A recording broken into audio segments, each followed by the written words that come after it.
Bienvenidos a Mente Abierta. Estaba checando un poco algunas imágenes sobre los etruscos. Seleccioné algunas que me parecieron interesantes. Acompáñenme. Este lugar es la tumba de los demonios azules, una tumba etrusca en la necrópolis de Monte Rossi, cerca de Tarquinia, Italia. Descubierta en 1985, la misma tumba lleva el nombre de los demonios de piel azul y negra que incluso aparecen en estas escenas del inframundo en la pared. Una tumba que dicen que data del siglo V a.C. Qué interesante, ¿no? También aquí tenemos personajes de piel azul, como en otras culturas.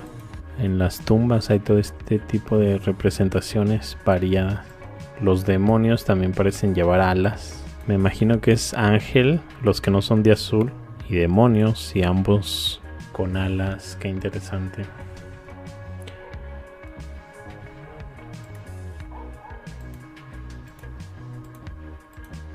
Virgilio, en la Eneida, aporta otra etimología en boca del rey Evandro, quien, narrando a Eneas las historias de los antepasados, explica que el dios Saturno, después de ser derrocado por Júpiter, es expulsado de los cielos, eligió un lugar en el Lacio para esconderse, latere en latín, concretamente en la colina llamada Aventino.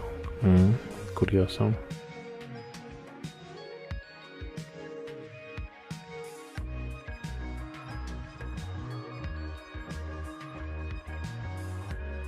Los etruscos, a quienes los griegos llamaban tirrenos y que probablemente descendían de los pelasgos. Pelasgos. Pues según el mapa los veo por ahí: Turquía, los Balcanes. Construcciones ciclópeas, es decir, que construían de una manera megalítica, son atribuidos a ellos, a los etruscos. Dicen, esto es curioso, dice, se sabe que importaron de Oriente y usaron en los edificios el arco de medio punto. Más o menos para que se den una idea, como los arcos que vemos en las puertas de Babilonia. Frecuentemente los templos estuvieron recubiertos de placas de terracota. Un ejemplo de decoración es la cabeza de la gorgona en algunos templos. Para la religión etrusca, el hombre débil e insignificante en vida, en el más allá, necesita un ambiente familiar en el que transcurra la vida después de la muerte junto con sus objetos personales. Esto explica el cuidado con el que se construía la necrópolis, el hecho de que la pintura de este pueblo sea casi exclusivamente funeraria y que en las tumbas se hayan encontrado ricos ajuares. Las paredes de las necrópolis se pintaban con vivos colores que contrastaban con la oscuridad, símbolo de la muerte espiritual. Así, la necrópolis etrusca son una fuente muy significativa históricamente hablando, que permite conocer muchos aspectos: vida cotidiana, creencias, ritos populares, hipogeos, edículos, túmulos, una sepultura que se cubría con una pila de tierra para crear un tipo de colina artificial, generalmente una planta circular. La gorgona en la mitología griega era un despiadado monstruo femenino, a la vez una deidad protectora procedente de los conceptos religiosos más antiguos. Para ellos su poder era tan grande que cualquiera que intentase mirarla quedaba petrificado, por lo que su imagen se ubica en todo tipo de lugares, desde templos, cráteras de vino. Esta gorgona llevaba un cinturón de serpientes entrelazadas con una hebilla confrontadas entre sí. Al parecer la llevaban muchos de los que fueron héroes griegos, dioses. Muy difundido este símbolo. Me limité a presentar solamente las que se sabe pertenecieron a la cultura etrusca. Hay muchísimos más ejemplos por ahí. Ahí se parece al calendario azteca, ¿no? Según lo investigado por Fomenko, los etruscos tenían orígenes eslavos, la similitud de las escrituras como el eslavo antiguo. Dicen que los llamaban los Racena, ¿no? Una palabra que suena muy similar los Racena. Y aparte, según Fomenko, da a entender que los etruscos en sí se implantan en el norte y su capital es Florencia. Todo el norte de Italia en sí, la época de el dominio lombardo sería el tiempo de los etruscos para Fomenko. Recuerden que él está postulando unos 1000 años agregados, o sea que eventos del pasado lejano son más recientes, pero esto de acuerdo al trabajo de Fomenko. La Gorgona tiene muchos paralelos en muchas culturas: Italia, la India, el Tíbet, Indonesia, Colombia, y hay más, pero solo unos pequeños ejemplos. Creo que se dieron cuenta de que esta imagen, según la descripción, este podría ser Caronte, conocido como Carún por los etruscos, que es ni más ni menos el barquero griego de los muertos, el barquero de Hades, encargado de guiar las sombras errantes de los difuntos recientes de un lado al otro del río Aqueronte, solo si tenías un obolo para pagar el viaje, que era una moneda de plata acuñada en varias zonas del mundo griego. De ahí la tradición del por qué a las personas se les enterraba con una moneda, y creo que la ponían debajo de la lengua de los muertos para que tuvieran para pagar. Desconocen los motivos por el que Caronte dejó pasar a Heracles, pero a causa de ello Caronte fue encarcelado bajo la acusación de haberle dejado pasar sin haber obtenido el pago habitual exigido a los vivos. Otro que logró pasar es Orfeo, 2 veces. Entre estas mismas tumbas hay muchos murales, por así decirlo. Este es Tifón. Creo que escogí este porque es ni más ni menos hijo de Tártaro. Tifón, una divinidad primitiva relacionada con los huracanes, el último hijo de Gea con Tártaro. Creo que Tártaro era el dios del vacío, de la oscuridad. Gea, pues la tierra. Tártaro, el cavernoso vacío inferior. Cuando Zeus había expulsado a los titanes del cielo, la enorme tierra tuvo a su hijo menor, Tifón, del amor de Tártaro, con ayuda de Afrodita. Tifón intentó destruir a Zeus por haber derrotado a los titanes. Según la pelea, incluso dominó a Zeus, arrancó sus tendones, pero estos fueron recuperados por Hermes y devueltos al cuerpo de su dueño. Tras ello, Zeus procedió a luchar con Tifón una vez más hasta derrotarle. Tifón fue confiado bajo el monte Etna. Según descripciones, Tifón era un colosal y espeluznante monstruo alado. Su estatura era tal que podía alcanzar las estrellas. Poseía cabezas de dragón por dedos y un gran número de serpientes que se hallaban repartidas entre sus muslos. Incluso serpientes formando sus piernas a partir de estas. Tifón podría abrazar todo lo que se le opusiese con su ígnea mirada, así como vomitar fuego y lava de su boca, crear huracanes, terremotos con el movimiento de sus alas. Vamos a una tumba. Realmente no se ven muy claramente. Logré conseguir por ahí, no estoy muy seguro, pero creo que es esta. Se ve muy mal. Se ven por ahí una barca que podría ser la de Caronte. Ahí ven a la mujer como con un pequeño, como estirando la mano. Luego un demonio, y un poco detrás hay otros 2 demonios. Supuestamente este fresco muestra una fallecida en el extremo izquierdo de la escena, es lo que les digo, donde está el barco dirigido por Caronte, que es la escena que vemos aquí, aunque muy borrosa. De hecho, aquí se ve la perspectiva aún más. La mujer está en la izquierda junto a la barca, y los otros demonios por ahí empujando a otra persona. Está cerca a la barca de Caronte, el barquero de los griegos. Una cinta cuelga de la proa del barco. Una mujer sosteniendo una rama se encuentra en la orilla. Ella tiene una mano colocada sobre la cabeza de un niño frente a ella. Se enfrentan y saludan a otra mujer a su derecha, flanqueada por 2 demonios. Uno de estos demonios parece llevarla hacia la mujer y el niño, pero el otro la sujeta por la cintura tratando de detenerla. En el extremo derecho de la escena se muestra a 2 demonios más grandes.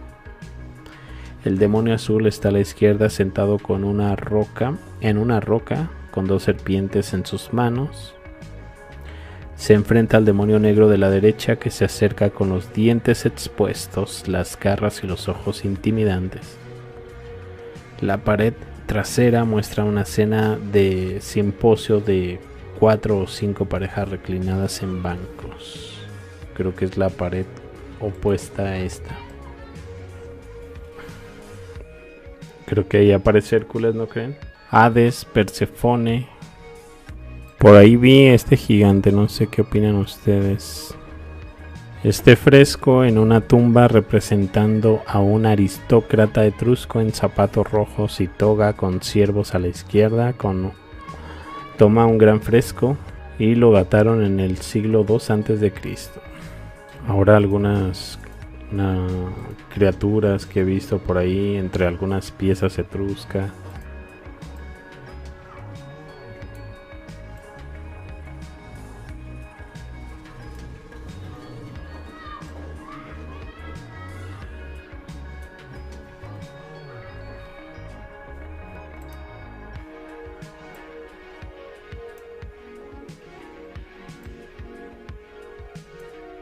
Creo que se alcanzan a ver algunas cuantas letras.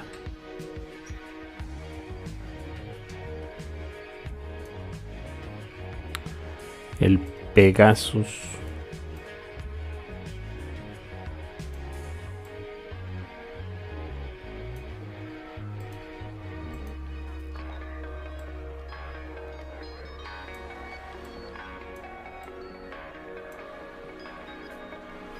Una especie de ángeles. Bueno, para ellos serían dioses.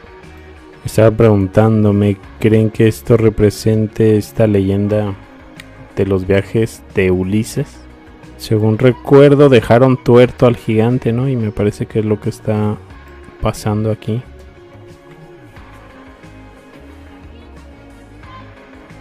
Tienen esfinges también.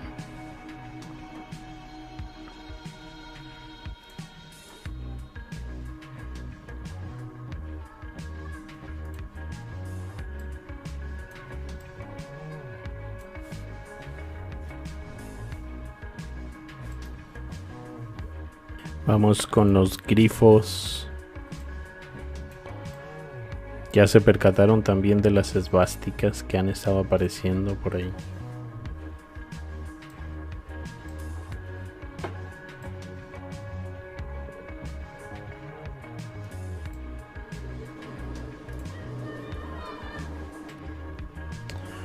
Un jaguar contra un grifo.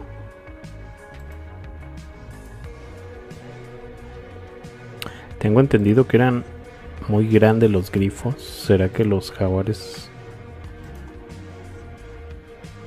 será un tipo de jaguar más grande o el grifo en realidad era más chico?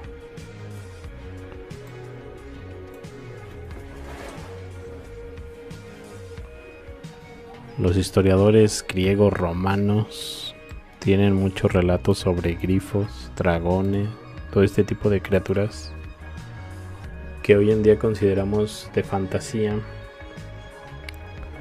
Ellos, sin embargo, tienen muchos detalles sobre estos animales, como si los estudiaran. Bueno, aquí me aparecen también algunas esfinges como esta, lo que me da a pensar sobre lo que dice Fomenko, que una primer Roma, bueno, él las llama así, una primer Roma sería, o más bien se iniciaría lo que conocemos como una Roma, y él piensa que fue en Egipto, o sea que desde Egipto estaba el centro de control para todo el enorme imperio. Luego ese poder se pasaría a Turquía. Todos estos eventos los hemos conocido con diferentes nombres. Por ejemplo, en Turquía creo que era Yoros, Jerusalén, Troya. Luego de ahí se pasaría a Novgorod, muy cerca de Moscovia. Luego volvería otra vez a Turquía, que es lo que nosotros conocimos como el Imperio Bizantino, Constantinopla, Israel nuevamente. Esa sería la cuarta, y la quinta y última otra vez en Rusia, pero en Moscú. Pero estamos hablando que son el centro de control para un imperio que es global. No estamos hablando de una sola potencia, sino que es más bien sus reyes serían como rey de reyes. Y me parece curioso que los etruscos parecen tener muchas referencias, como esto de las esfinges. Aparecen mucho los grifos, como pueden ver por ahí.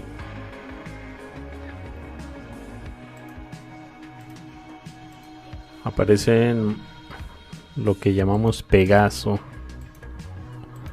que según la mitología griega es el hijo de la Gorgona, de hecho, como aquí, esta vasija, o es un ánfora, algo así, ¿no? Ese hombre de piel muy oscura.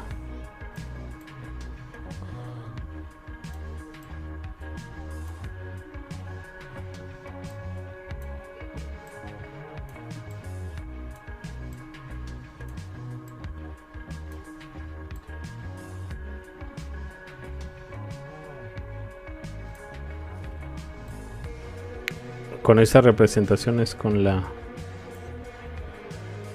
que ubican a la Gorgona como la madre de Pegaso.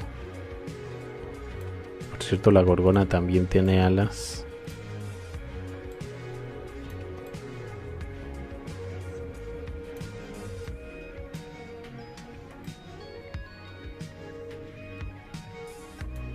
Aquí la Gorgona parece un payaso.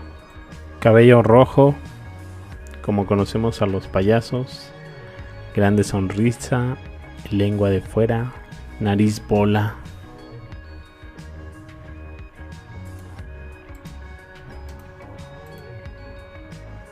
Otra de la medusa, de la Gorgona.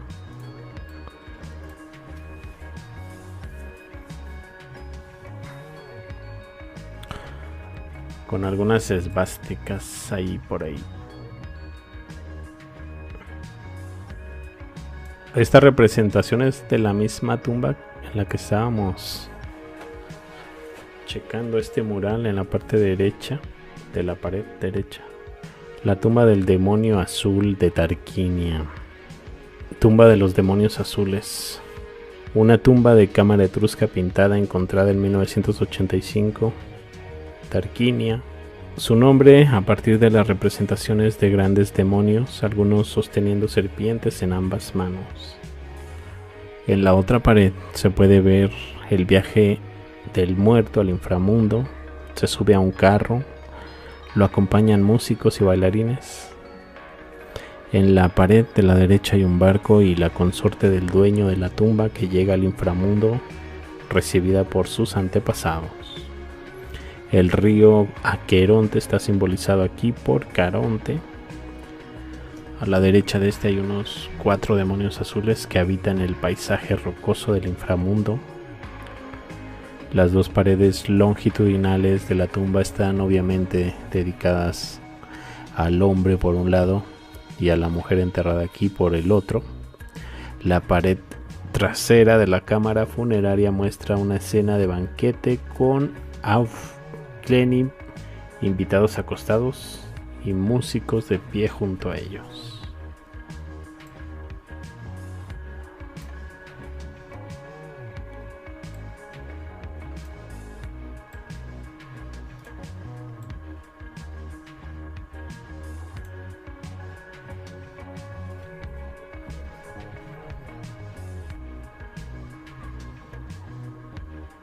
Se ve más detallada aquí la pintura.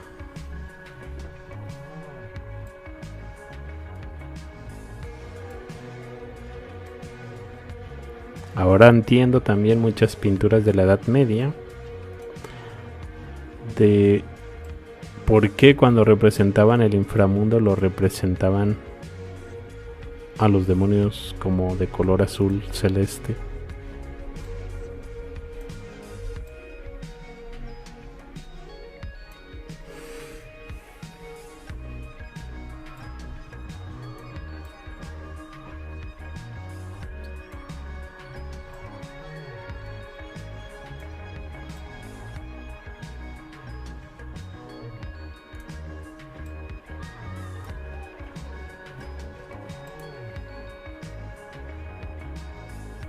Sin embargo, hay más tumbas por aquí. Por ejemplo, Necrópolis de Montessori, apertura extraordinaria de dos famosos entierros, los demonios azules y la tumba de la Pulsela.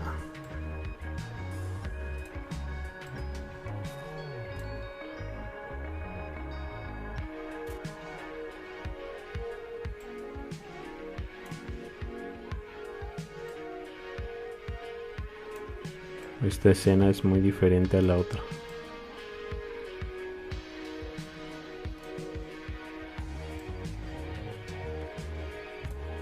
Esta es la tumba de los toros, tumba de las leonas, Tiziano Crecia, otra necrópolis.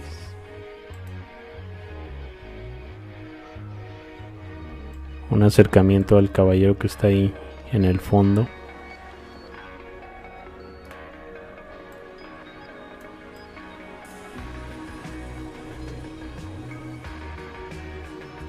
Otra de las tumbas. También me llama la atención la decoración tipo ajedrez en la parte de arriba.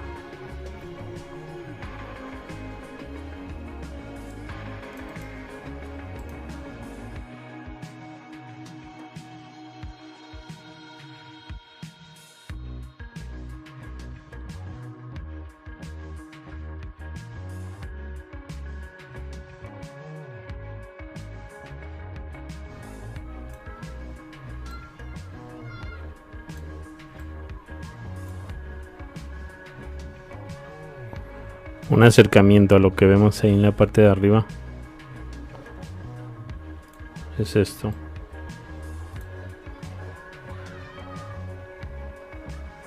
Recuerden que los etruscos son los padres de los romanos. Son de hecho los que los civilizaron, de acuerdo a la historia oficial. Roma enviaba a sus jóvenes a educarse con los etruscos. Paralelos etruscos, ¿qué les parece? Tienen algunos por ahí con los mayas, con los de la India. Esto es con los mayas. Desde la forma de las entradas, tipo escalonado. La serpiente de la hidra de 7 cabezas. La gorgona. Y estos reclinadores bicéfalos. Más reclinadores bicéfalos tenemos con los hindúes. Ganesha. Esta vez sería la India y los mayas. Este tipo de reclinador bicéfalo. Egipcio. Reclinador. De hecho hay algunas figurillas mayas. Soberanos sentados en tronos así bicéfalos y muy parecidos a los egipcios que vemos aquí. De hecho aquí tengo una Tutankamón y el rey Pakal.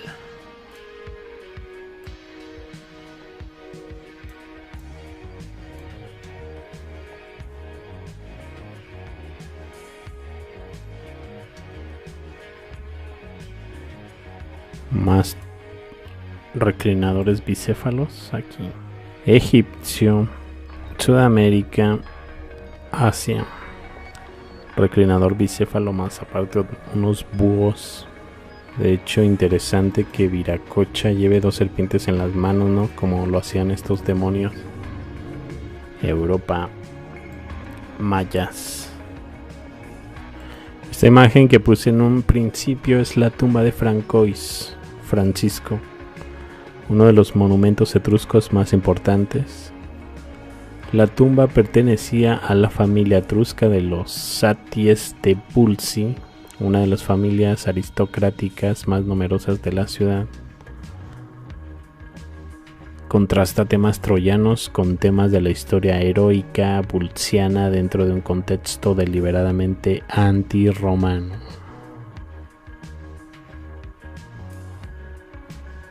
Muy tridimensionales las esvásticas.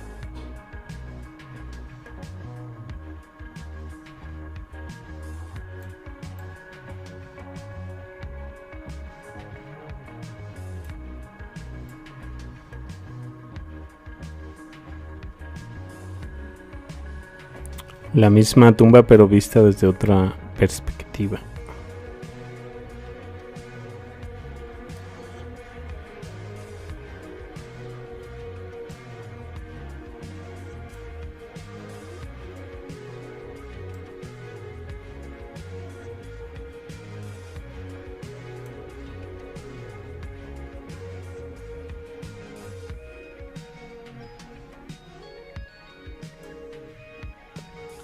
Parece la piel de una serpiente, ¿no? Los patrones de arriba. Pues muy interesante todo. Chéquense este carruaje con gorgona.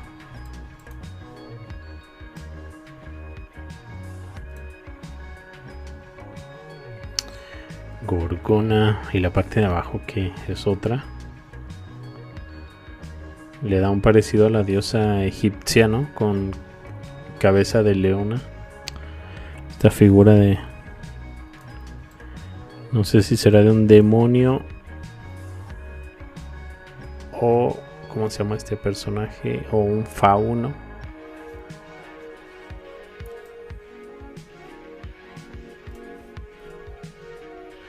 La escultura etrusca en bronce fundido fue famosa, se exportó, pero han sobrevivido relativamente pocos ejemplos grandes.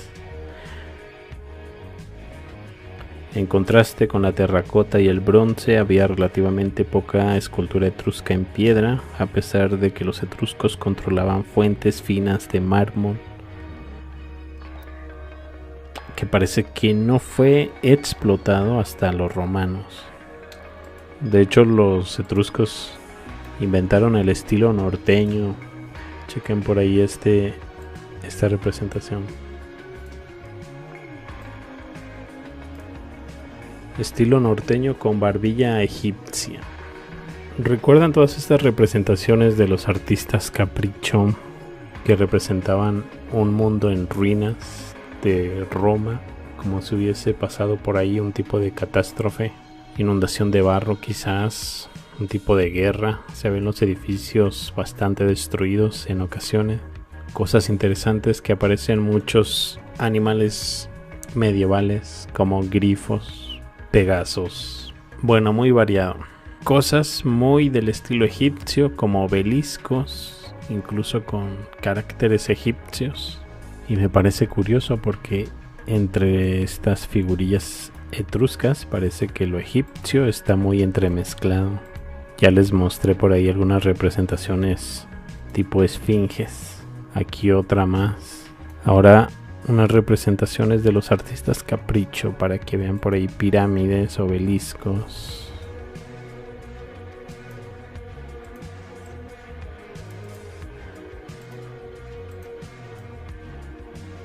Todas estas pinturas de Roma por estos artistas caprichos que vivieron por ahí del siglo XVI.